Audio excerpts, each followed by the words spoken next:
Lieutenant Mira Daniels stood in the corner of the vast ceremonial chamber, trying her best to blend in with the exotic potted vegetation. It wasn't working. At 5'6" with auburn hair and standard-issue Terran diplomatic corps attire, she stuck out among the 12-foot ferns and bioluminescent fungi, like a math teacher at a rave. "Another drink, Lieutenant." A hovering service drone extended a tray of bubbling purple liquid toward her. "No thanks. Still nursing this one." Mira raised her still full glass, which contained what the station's AI bartender had assured her was the closest approximation to a gin and tonic possible without causing human blindness. The grand reception hall of Nexus Station sparkled with the elite of 17 different sentient species. Diplomats, military attaches, and corporate representatives mingled in what humans might generously call a get-to-know-you mixer, though most alien cultures had more intimidating names for it. The Drachna called it the prelude to negotiation hostilities. The Zinthi referred to it as the ritual of determining whose voice deserves hearing. Humans, being the newest and least respected members of the Galactic Alliance, called it that awkward party where everyone hopes we don't embarrass ourselves. So far, Mira had managed to avoid any major diplomatic incidents. 3 hours down, 1 to go. Then she could retreat to her quarters and remove the painful magnetic earpiece translator that kept shocking her every time someone nearby used the Gorgolian equivalent of a preposition. A hush fell over the eastern side of the hall. Mira straightened, instinctively checking her uniform's collar alignment.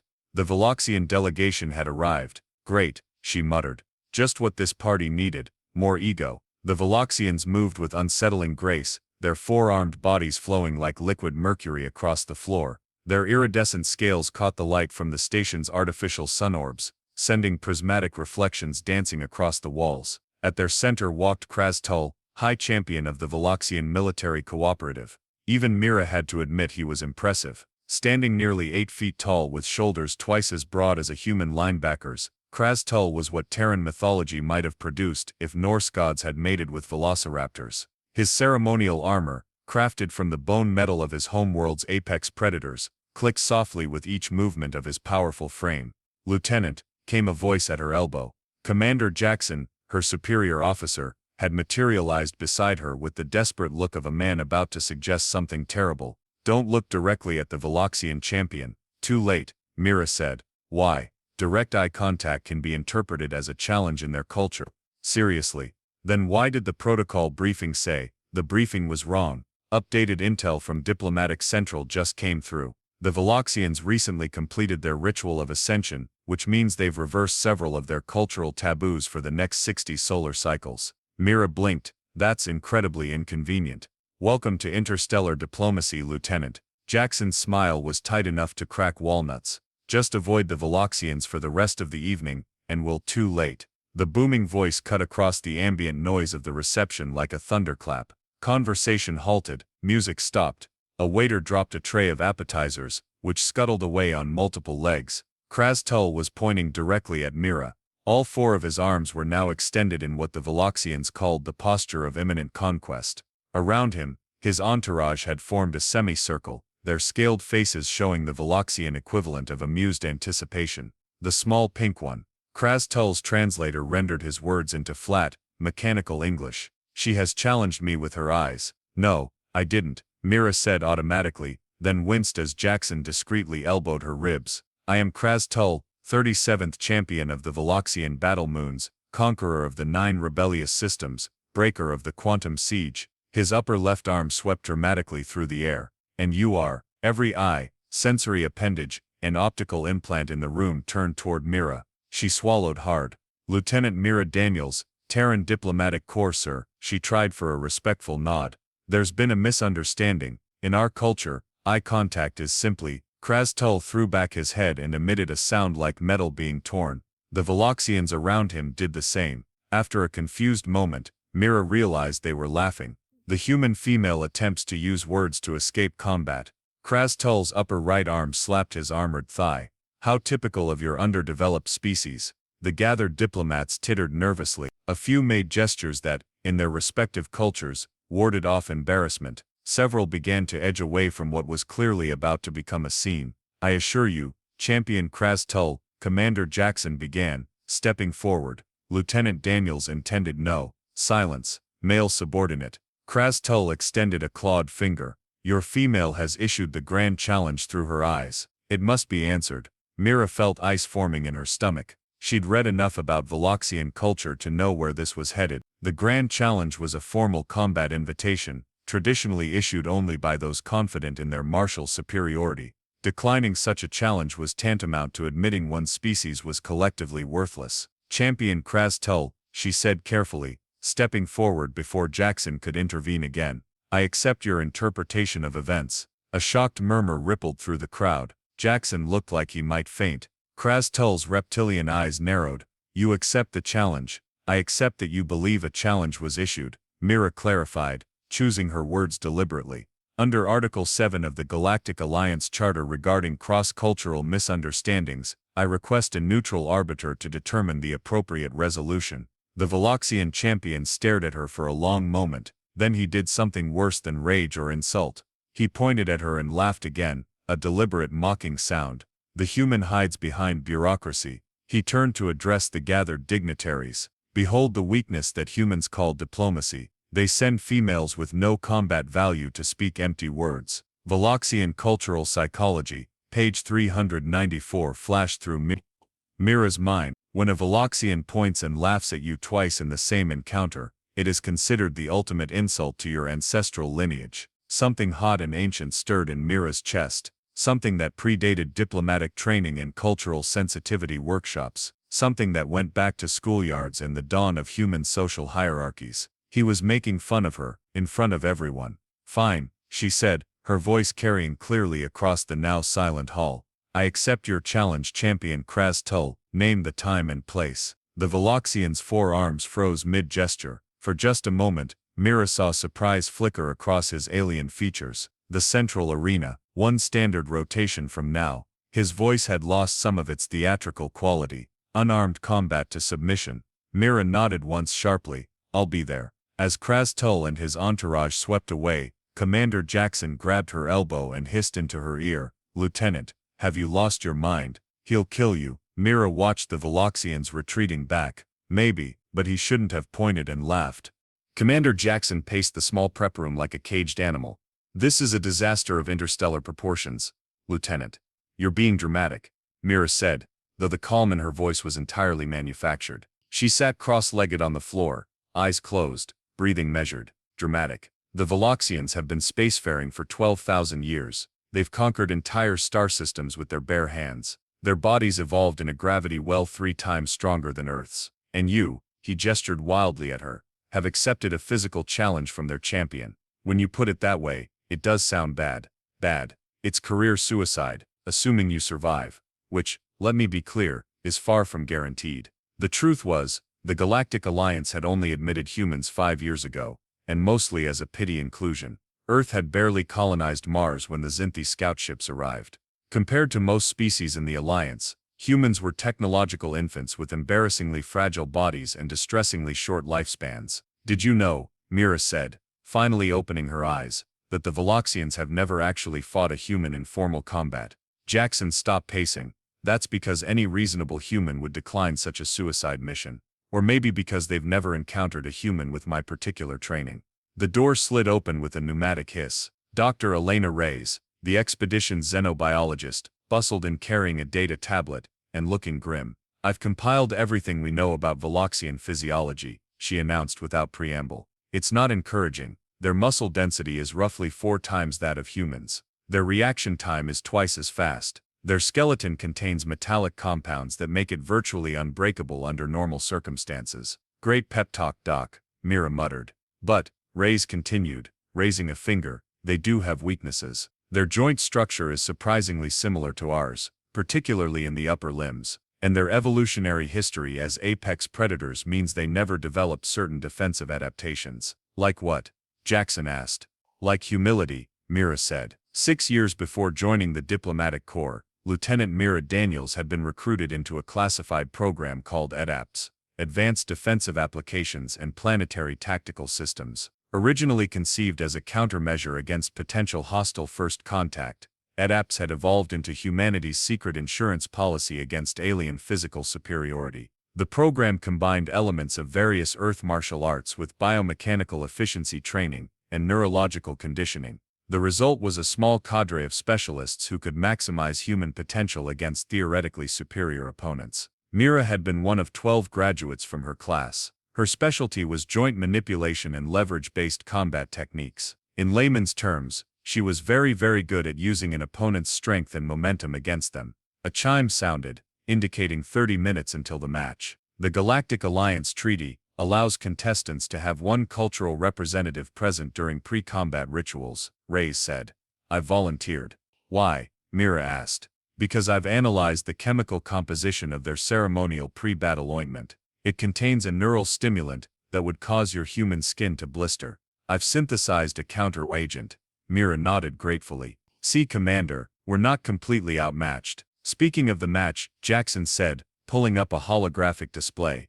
It's being broadcast across 87% of Alliance space. The betting pools are substantial. The hologram showed odds calculations scrolling too fast to read, but the direction was clear. No one was betting on the human.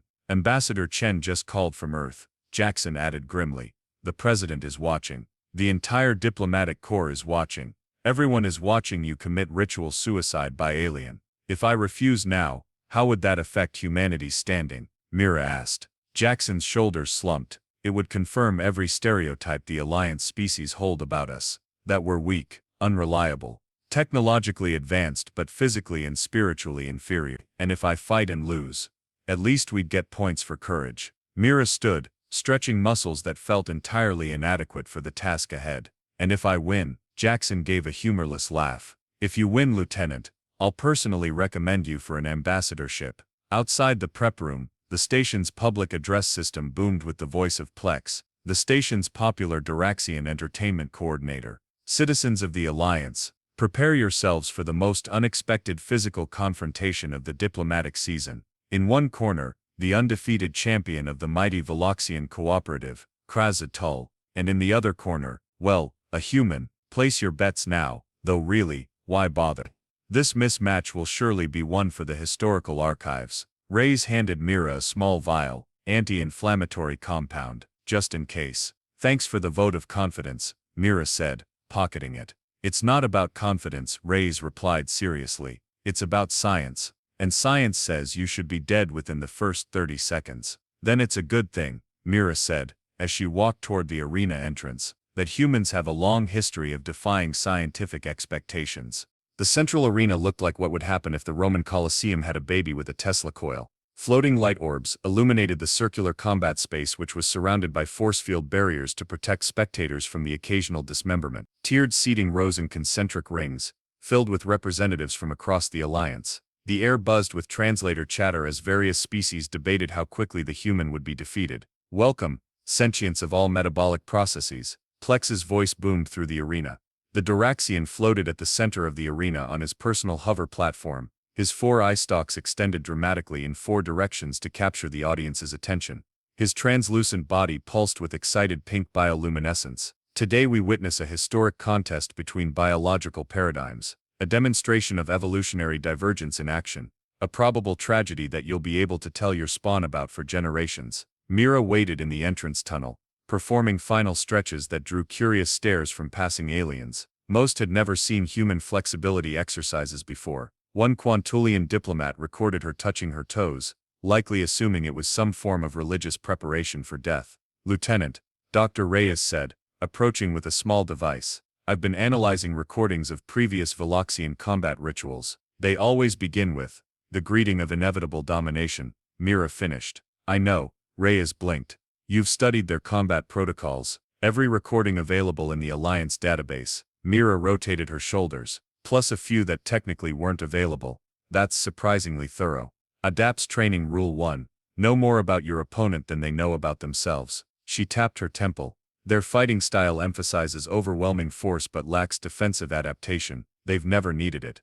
Most species surrender before the fight begins. From the arena floor, Krastol's voice echoed as he performed his pre-combat ritual, a sequence of postures and vocalizations that translated roughly to I am magnificent and you are not. He's almost done, Mira said. Time for my entrance. Reyes caught her arm. Wait, what's your strategy? You can't possibly match his strength. Mira smiled thinly.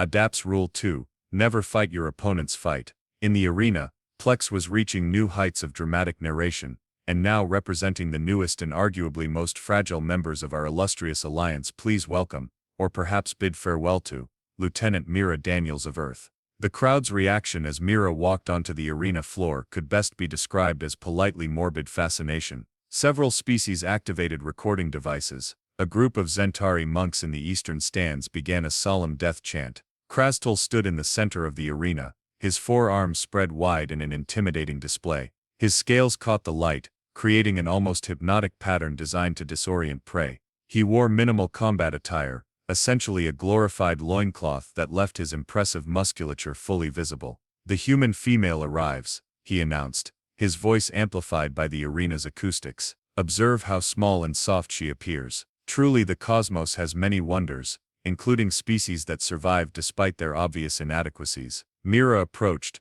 stopping at the prescribed distance of exactly 7 Veloxian stride lengths. The arena fell silent as everyone waited for her ceremonial response. In that moment, Mira thought back to her final ADAPTS training session. "Remember," Sensei Tanaka had said, his weathered face serious in the dim light of the underground facility, "most alien species evolved as either apex predators or perfect prey. Humans are neither. We're adaptable survivors." He had circled her on the training mat, his voice dropping to almost a whisper. "Our greatest weakness, our physical limitations, became our greatest strength. We learned to observe, to analyze, to exploit. When you cannot overpower, you must outsmart." But against a physically superior opponent, Mira had begun. "Physics doesn't care about evolutionary advantages," Tanaka interrupted. "A joint locks the same way whether it belongs to a human or a hyper-evolved space lizard. Remember that." In the present, Mira completed the customary pre-fight assessment circle, noting how Krastel turned to track her, revealing his preference for his upper right arm, a tiny tell that confirmed her suspicions about Veloxian lateral dominance. "Behold," Plex announced, his eye stalks quivering with excitement, "the ritual of pre-combat evaluation. The human female displays remarkable composure for one facing certain defeat. The betting pools have now reached unprecedented levels, with odds of 10,000 to 1 against the human. A fascinating species," commented a Synthé diplomat to his companion, "so calm in the face of imminent biological failure." "Indeed," replied his colleague. "I've placed a substantial wager on death occurring within 90 seconds. Conservative of you. I calculated 73 seconds, accounting for the human respiratory system's collapse under initial impact."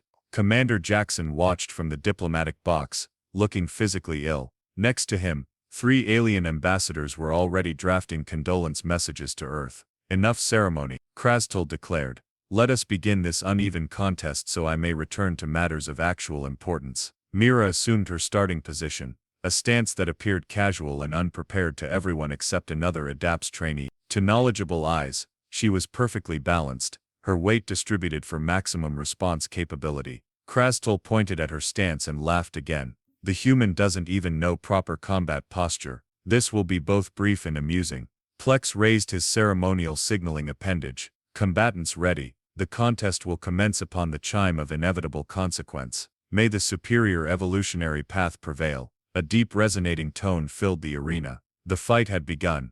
The moment the chime faded, Krastel launched forward with astonishing speed, his primary right arm extended in what Veloxians called the Spear of Ancestral Dominance, a strike designed to incapacitate an opponent's respiratory system in one blow. Mira wasn't there. She had shifted exactly 6 inches to the left, the minimum movement needed to evade the strike while conserving energy. The Veloxian's momentum carried him slightly past his target. "An impressive dodge," Plex narrated, his eye stalks vibrating with excitement. "The human demonstrates basic evasive capabilities traditionally associated with prey species." Krastel recovered quickly, whirling to face Mira with all 4 arms now in offensive position. His expression showed the first hint of something other than amusement, a flicker of surprise. "Your reflexes are adequate," he acknowledged. "But reflexes alone will not save you." This time he attacked with a complex 4-armed pattern, each limb targeting a different vulnerability in human anatomy. Upper right for throat, upper left for solar plexus, lower limb sweeping for knee and ankle. Again, Mira's movements were minimal and precise. She redirected the upper right arm with her palm, ducked under the upper left, and stepped over the lower sweeps with a dancer's economy of motion. The crowd's murmur grew louder. Someone in the stands dropped a refreshment container. Did the human just survive a quadrilateral death convergence? A Zinthi diplomat asked incredulously. Impossible, his colleague replied. Our simulations showed a 99.7% mortality rate for any bipedal species exposed to that attack sequence. Krasatul's scales flushed a deeper blue, the Veloxian equivalent of a frown. You were trained to fight my kind, he stated. Not a question, I was trained to fight all kinds, Mira replied calmly. The Veloxians circled her now, more cautious. The crowd watched in stunned silence as the expected slaughter transformed into something unprecedented, an actual contest. Unbelievable developments. Plex's commentary reached new heights of enthusiasm. The supposedly inferior human continues to exist despite multiple lethal attack patterns. The betting algorithms are experiencing unprecedented recalculation stress. For 3 more minutes, an eternity in combat terms, Krasatul launched increasingly elaborate attacks. Each time, Mira responded with minimal efficient movements, never striking back, never advancing, simply not being where the attacks landed. The Veloxian's breathing had accelerated slightly. His attacks, while still blindingly fast to most observers, had lost a fraction of their initial speed.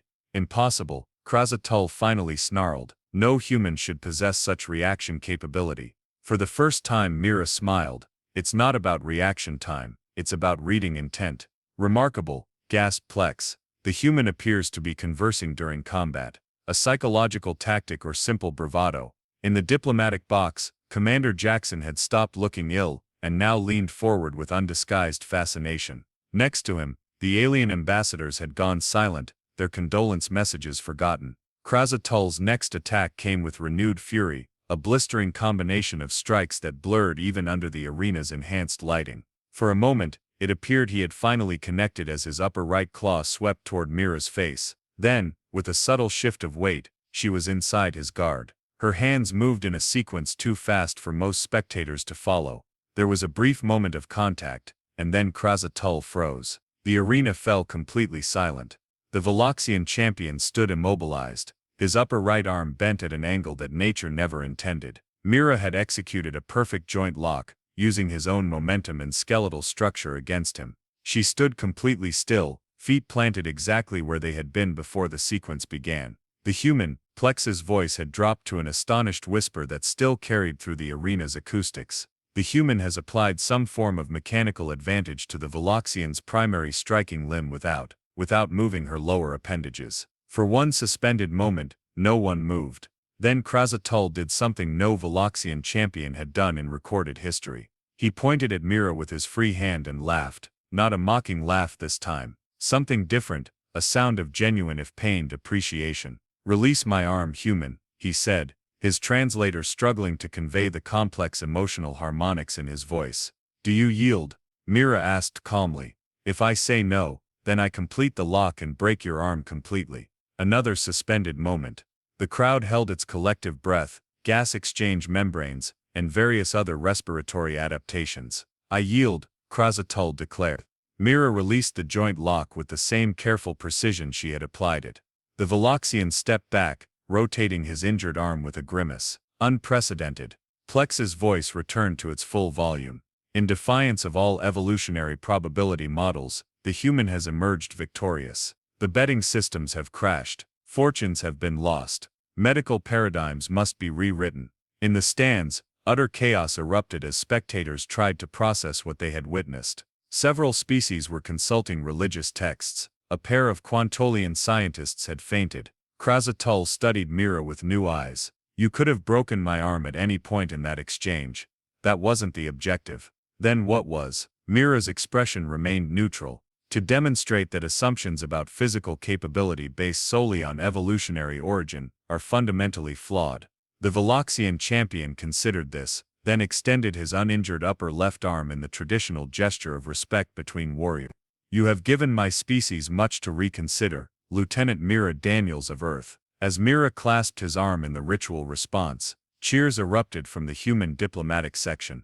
Commander Jackson appeared to be simultaneously laughing and crying. In that moment, every diplomatic prediction and power calculation concerning humanity's place in the Galactic Alliance was rendered obsolete. The media center of Nexus Station erupted into absolute chaos. Journalists from 17 species crowded the platform where Mira stood, still in her combat attire, looking decidedly uncomfortable with the attention. Lieutenant Daniels, called out a Zentari reporter, her translation module struggling to convey her excitement. How did a physically inferior species develop such effective combat techniques? Before Mira could answer, a tentacled Gorgolian pushed forward. Is this evidence of secret human biological augmentation? Has Earth been concealing evolutionary advancements? No augmentations, Mira replied. Just training in applied physics. But the champion's strength advantage, started another reporter, is irrelevant when leverage is properly applied. Mira finished. Newton's laws of motion don't care how many arms you have. Commander Jackson appeared at her side, beaming like a proud parent. I think that's enough questions for now. Lieutenant Daniels needs medical assessment and rest. Is it true, shouted a persistent Quantolian, that the Veloxian High Command has formally requested information on human combat methodologies? Jackson's smile flickered. No comment at this time. As they exited the media center, Dr. Reyes fell into step beside them, scanning Mira with a medical device. Minor soft tissue inflammation, elevated adrenaline levels, but otherwise you're surprisingly intact. Told you I wouldn't need the anti-inflammatory, Mira said. I've already received 17 requests for human physiological data from various scientific institutions, Reyes replied. Apparently, you've single-handedly upended several xenobiology textbooks. They entered the diplomatic wing, where the atmosphere was markedly different. Alien dignitaries who had previously ignored or dismissed the human contingent now watched with newfound interest. Several offered formal gestures of respect as Mira passed.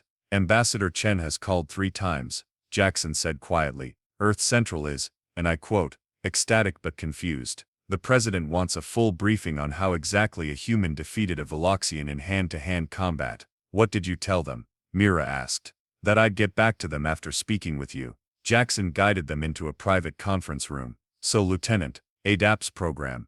Care to fill me in on the classified training you conveniently forgot to mention during your assignment interviews? Mira sank into a chair. It wasn't relevant until an 8-foot space lizard pointed and laughed at me. Well, it's extremely relevant now. Jackson activated a secure holographic display showing news feeds from across Alliance space. Each one featured Mira's fight from various angles. You've become the face of humanity overnight.